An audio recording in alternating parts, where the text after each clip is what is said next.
Tengo a mi siguiente invitado, es Roberto Enríquez, ministro de Estado. Roberto, como siempre, un placer recibirte y buenos días. El propio titular de Metro Libre trata sobre eso y el conjunto de abogados que están diciendo que esto es realmente un absurdo. La pregunta es, ¿qué se busca? ¿Y cómo esto puede afectar un proceso electoral que ya está en su recta final? Roberto Enríquez. Gracias, Fernando. Mira, ante todo tenemos que reconocer que en los últimos 15 años la figura que ha dominado el escenario político en Panamá es Ricardo Martinelli Berrocal. Es un hombre y un político que genera pasiones, odios y amor. Y el grupo que lo ha desfavorecido tiene 10 años de estar tratando de destruir a Martinelli en todos los aspectos, en el mediático, en el político, en el económico, hasta llevarlo a una destrucción total.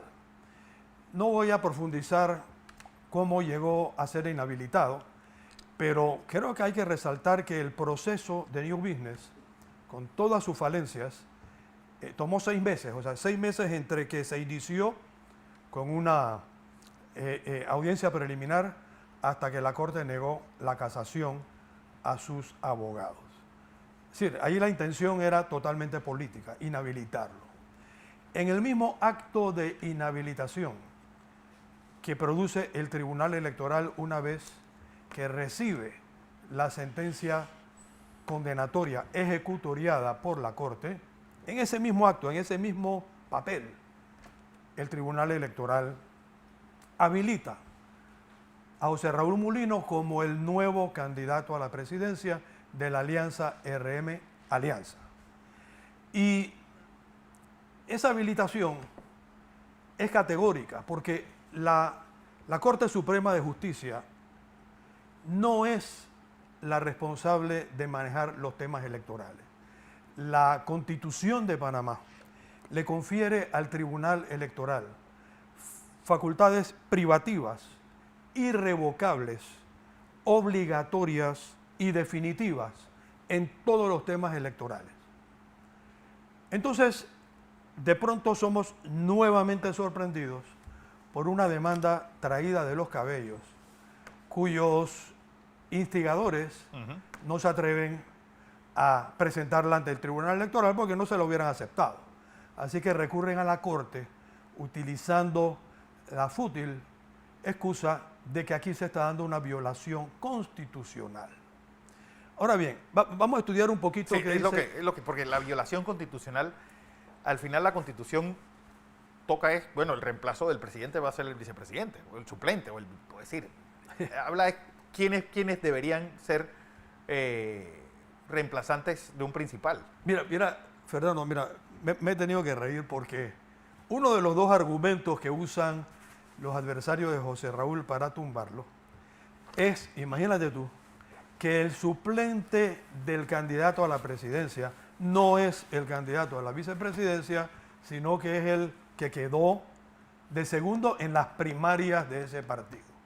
Entonces hablemos un poquito, y la segunda condición que arguyen es que José Raúl no llegó a la presidencia o a la candidatura de la presidencia por primarias. Vamos a analizar un momentito eso, claro, rápido.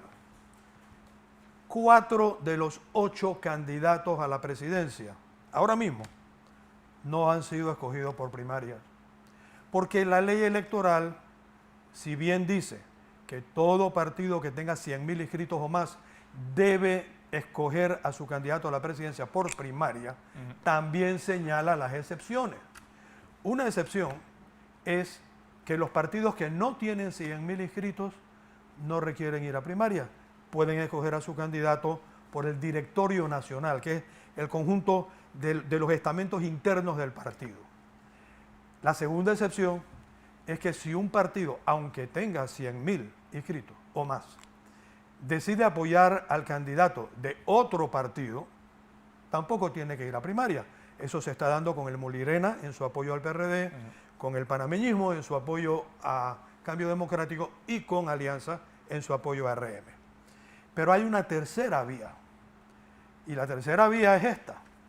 Ninguno de los candidatos a la vicepresidencia han sido escogidos por primaria. ¿Por qué? Porque la ley no lo exige. La ley dice claramente que los vicepresidentes se escogen por los directorios nacionales. Y la ley va más lejos. Le concede al candidato a la presidencia poder escoger a su suplente, que es el vicepresidente.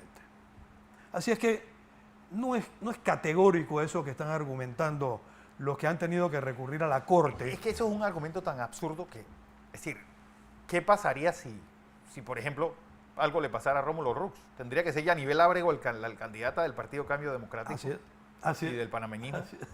Así o es. si algo le pasara, no sé, a algún diputado, algún candidato a diputado. No sería el suplente el que subiría, sino que habría que buscar quién quedó de siguiente fuera de la carrera dentro de la primaria para subirlo acá. Es decir, es una cosa realmente No, el primer argumento, disparatada. Fernando, es absurdo. No, ni perdamos más tiempo con eso. Y el segundo, ¿qué pasaría en ese mismo escenario? Si ni Dios lo quiera, porque nosotros sí no le deseamos a nuestros adversarios ningún mal, pero ocurra que cualquiera otro de los 7 candidatos tenga que salirse de la carrera y suba a su vicepresidente. Va a suceder exactamente lo mismo. ¿Tú crees que los que han promovido esta ilusa, desatinada demanda se preocuparían en tumbar la candidatura de ese vicepresidente que no fue electo por primaria? Obviamente no. Porque, ¿qué es lo que ha pasado aquí? Mira, lo que ha pasado aquí es que cuando Martinelli es inhabilitado, la impresión, no solo de nuestros adversarios, de mucha gente, era que muerto el perro, me perdonan, pero es una frase, un refrán, muerto el perro, se acabó la rabia. Caído Martinelli, cambio fuera con RM. Pero Martinelli tuvo la inteligencia de hacer la mejor escogencia, porque ha escogido no solo a una persona indicada, sino al mejor candidato a la presidencia de los 8 que están corriendo. Un individuo, José Raúl Mulino, valiente, leal, inteligente, con experiencia, que estuvo 6 meses preso preventivamente para obligarlo a decir nombres e involucrar a personas inocentes, y se negó, y que salió inocente de ese proceso. Coraje, carácter, que es lo que se necesita en un gobierno de 5 años de leche condensada. O sea, escogió bien. Martinelli, recordarás que había escogido primero a su señora. Sí. ¿Te acuerdas? Y mucha gente lo criticó cuando la bajó. Pero es que Ricardo Martinelli es uno de los hombres mejor informados de Panamá. Y él vio de una vez la jugada que venía. Y la jugada era que le iban a tumbar a la esposa como vicepresidenta por el tema familiar, y después lo iban a tumbar a él, y entonces quedaba nuestra alianza sin candidato. ¿Qué es lo que están tratando de hacer de nuevo? Sí. Entonces tenemos al Tribunal Electoral con cualidades y obligaciones que son privativas, irrevocables, obligatorias y definitivas, y que no va a cambiar su decisión. No importa lo que diga la Corte. Entonces, esta situación nos está llevando a un conflicto institucional a 45 o menos días de una elección nacional. Y yo considero que, aparte de ser un intento fútil, es extremadamente irresponsable. Pero irresponsable también el hecho que el Tribunal Electoral no haya puesto ese valladar y decir, señores, el proceso electoral está en peligro si nosotros dejamos que esto siga dando vueltas por ahí. Bueno, perdona, Fernando, el magistrado Eduardo Valdés la semana pasada ya mandó la primera clarinada cuando advirtió sobre el peligro de la judicialización de las elecciones. Es una forma muy elegante de decir, señores, la Corte Suprema no tiene nada que hacer aquí. Tú sabes que los magistrados hablan con elegancia, ¿no? Sí. Pero mira, yo me tomé la molestia, más bien el tiempo, perdón, porque no fue molestia, lo hice con un enorme deleite. Y permíteme leerte las personas del foro que hasta ahora se han manifestado en contra de esta demanda porque la consideran absurda. Y lo más curioso de esto es que solo uno ha expresado públicamente su apoyo a José Raúl Mulino. Todos los demás o tienen otros candidatos o no se han expresado todavía o son adversarios de Ricardo Martinelli. Mira tú, Enrique Dobarrio, Guillermo Cochés, Roberto Ruiz Díaz, Eloy Alfaro, Juan Diego Vázquez, Ernesto Cedeño, José Miguel Alemán, Miguel Antonio Bernal, Silvio Guerra, José Alberto Rojas, Toto Álvarez, presidente del Partido País, que tiene un candidato, Juan Carlos Tapia, José Luis Varela Jr., hasta donde ha averiguado es el hijo de Popi Varela, Paco Carreira, Luis Fuentes Montenegro, Javier Urdinola, que es especialista en Derecho Electoral. Y, para sorpresa mía, la felicito, hemos tenido diferencias, pero la tengo que felicitar, ayer Ana Matilde Gómez. Wow. Y estos son algunos. Está el Colegio de Abogados y todos los que vienen, porque vienen más. Porque lo que tenemos que hacer es un llamado a la Corte y al Procurador, que es donde en este momento está el caso, de que no produzcan una crisis electoral a 45 días de las elecciones con una demanda que no tiene pies ni cabeza. Y me queda el elemento de ¿quién está detrás de esto? ¿Quién está detrás de esto? ¿Quién está detrás de esto? Bueno, Willy Cochés dio una pista. Oye, yo creo que Willy Cochés fue más lejos que una pista, Fernando. Willy Cochés puso el dedo. Y bueno, yo no voy a decir quién yo creo. Yo sí veo que hay gente que está defendiendo esta locura que gira en torno a una de las candidaturas. Eso sí lo veo. Pero Willy Cochés fue más lejos. Hace 4 días Willy Cochés le dijo a uno de los candidatos, ya deja de estar tratando de tumbar a José Raúl Mulino, porque ni uno de los votos de Ricardo Martinelli va para ti. Porque ¿qué es lo que ha pasado, Fernando? Para finalizar, como decía al principio, y no terminé la idea, Ricardo Martinelli es inhabilitado y en ese mismo acto nombran a José Raúl Mulino y sus adversarios dijeron, listo, ganamos.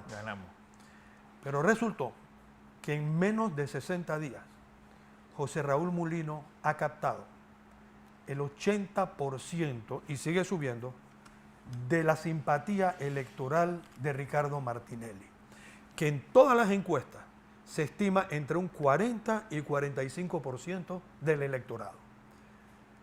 José Raúl Mulino está marcando desde en el adversario periódico La Prensa, que marca 26%, hasta en otras encuestas que llegan a marcar hasta el 33%.